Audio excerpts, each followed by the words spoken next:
guys. Dito tayo kakain sa Kabalain sa 17 ha. Paubos na. Opo. Kasi may naging puwet dito sa inyo. Po.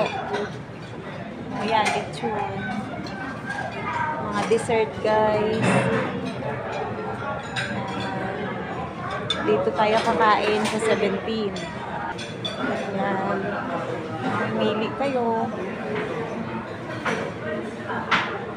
Cookies. Usok-usok pa yan guys ha. Okay. Siyempre ako.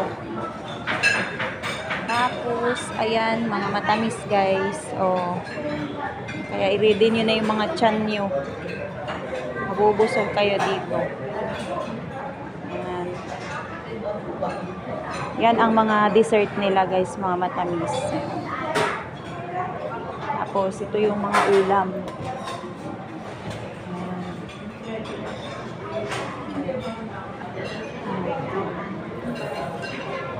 Usok pa. So, yan.